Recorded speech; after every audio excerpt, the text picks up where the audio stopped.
চমৎকার প্রতিমার ছবি থেকে আপনাদের শাপলা করে দেখাবো আজকে। শাপলাগুলো দিয়ে চিংড়ি মাছ দিয়ে করবো।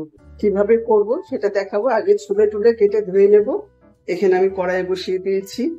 শাপলাতে খুব বেশি তেল লাগবে না। এখানে আমি 1 কলা সর্ষের তেল দিয়ে দিলাম। পরিমাণ মতো পেঁয়াজ দিয়ে দেবো। আমার এতটা শাপলার দিলাম। আর শাপলাটা একটু নুন মাখিয়ে রেখে দিয়েছি অনেকক্ষণ। তারপরে যে জল এতটা বেরিয়েছে এরকম রেখে দেবে, জল দেবে, তাহলে গলে যাবে না শাপলাটা। তাহলে শাপলাটা গলবে না, না গলে গেলে ভালো লাগে খেতে। পেঁয়াজটা ভাজা ভাজা করে 1/4 টিস্পুন হলুদ দিলাম, এখানে 1 টিস্পুন লাল লঙ্কার গুঁড়ো দিলাম, আর সামান্য একটু দিয়ে দিলাম।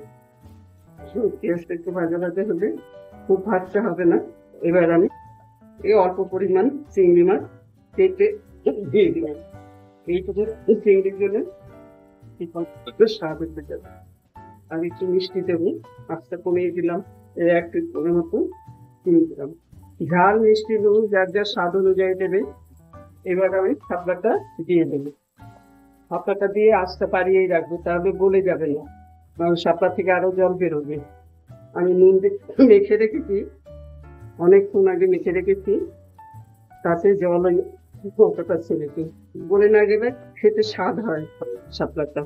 এভাবে যখন ভাজা ভাজা হয়ে যাবে তখন আমি একটু আঁচটা এখন বাড়ানো আছে, কারণ শাপলা থেকে তাও অনেক জল বেরোবে। জল বেরো, ওই জলের সাথে পেঁয়াজ মাছ সব স্বাদ চলে আসবে এখানে। যখন জলটা শুকিয়ে যাবে আমি তখন এটা নামিয়ে ফেলবো। এই শাপলাটা আমার হয়ে গেছে। দেখুন তেল বেশি দিলাম না, আর এরকম একটু ঝরঝরা হবে, গলে যাবে না, তাহলে খেতে খুব ভালো লাগবে। খেয়ে দেখবেন, আশা করি খুব ভালো লাগবে। আমি এখন এটা নামিয়ে ফেলবো। এটা হয়ে গেছে। এই যে কড়াইতে যখন লেগে এসছে, জল শুকিয়ে গেছে, এটার মধ্যে স্বাদ খুব একটা চিংড়ি লাগে না, এটা অল্প একটু দিলেই গন্ধের জন্যই হয়ে যায় স্বাদ। আর কোনো মশলাও পড়লো না, একটু লঙ্কা, একটু নুন, হলুদ, একটু মিষ্টি, এই পড়লো। এই সিম্পল ভাবে খেয়ে দেখবেন, খুবই ভালো লাগে। আর শাপলাগুলো যদি চেষ্টা করবেন যত লম্বা হবে মোটা হবে, তাহলে সেই শাপলাগুলো খেতে বেশি স্বাদ হয়।